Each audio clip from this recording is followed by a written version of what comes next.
Hi, I'm John Stewart, Chief Investment Officer of Farmers Trust Company. This is the Investor's Edge. The Investor's Edge, Market Insights with John Stewart, is brought to you by Farmers Trust Company. Hi, I'm John Stewart. Welcome to the Investor's Edge. First up, the week in review.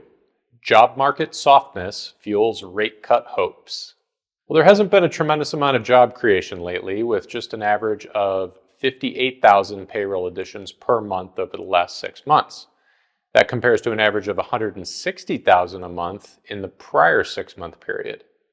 This past week showed even more weakness, with the ADP employment report of private sector payrolls actually shrinking by 32,000 during the month of November. Now, despite that weakness, jobless claims have been holding near multi-year lows, causing many to dub this as the no hire, no fire economy. Essentially meaning that there's not a lot of new hiring going on, but companies are hanging on to the employees that they already have, for the most part anyway. Now, many are blaming the lack of hiring on the rise of AI, although the evidence for that claim is still a little bit debatable. Nevertheless, it does make sense that there could be some structural shifts occurring in the employment market as the economy evolves.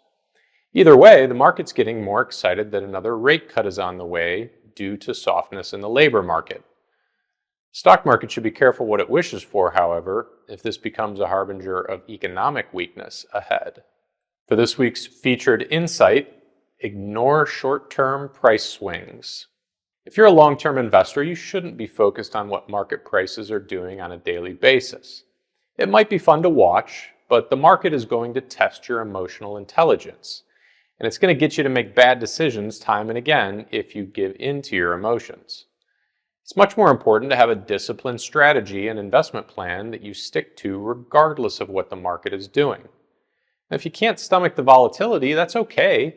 Just know you should keep a smaller portion of your portfolio in stocks and accept the fact that your average rate of return will likely be somewhat lower than an investor who's willing to accept larger fluctuations in the value of their portfolio. What you absolutely should not do, however, is swing back and forth from pessimist to optimist based on price swings in the market, because more likely than not, you'll end up with poor results. Looking ahead, tax dynamics could drive year-end trading. So as we get closer to the end of the year, tax considerations may increasingly drive investment decision-making. You need to be aware of this when you evaluate any individual stock opportunities you may be focused on.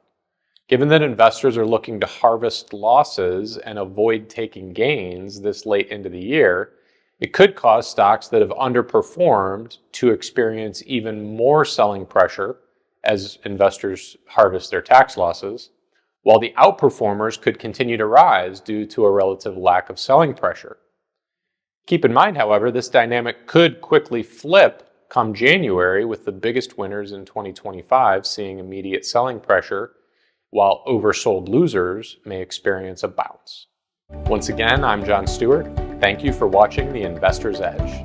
The Investor's Edge, Market Insights with John Stewart, is brought to you by Farmers Trust Company.